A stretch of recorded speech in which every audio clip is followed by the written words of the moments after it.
This is the introductory description of Manitoba Outreach Theatre Hub's artist profile video featuring Cuinn Joseph.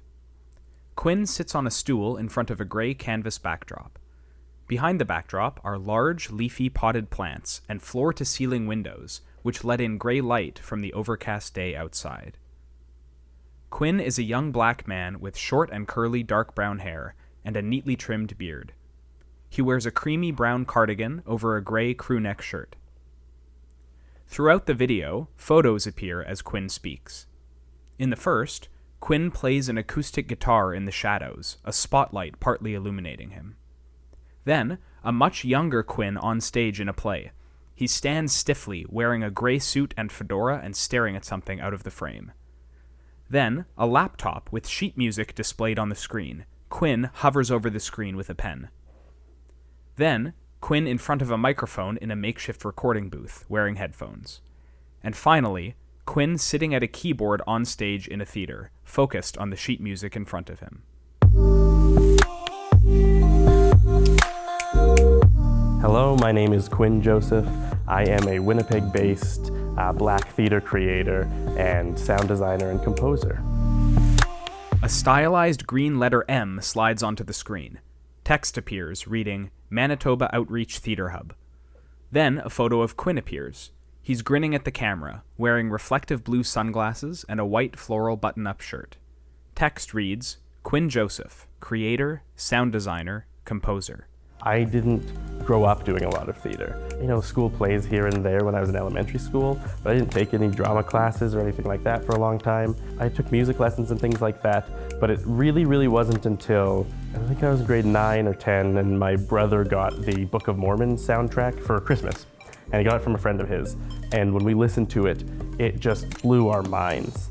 That was really what drew me into it. And then, I've been sort of making theater ever since.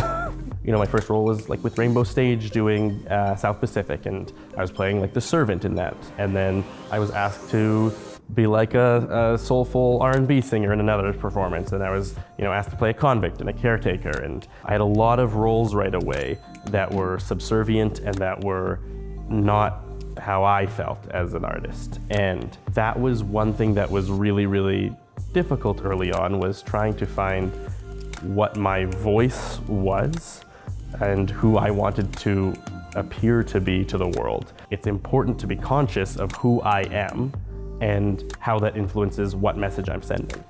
And so no matter what role I take on, it is important that I'm a black person doing it. It is important that I'm Caribbean, I'm Ukrainian, I'm a mix of a lot of stuff.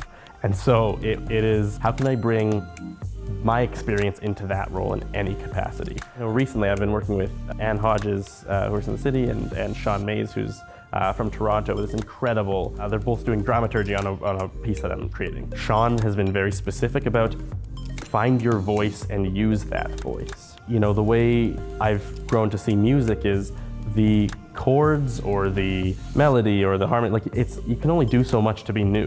But the chords or the music is a vehicle for something greater than that.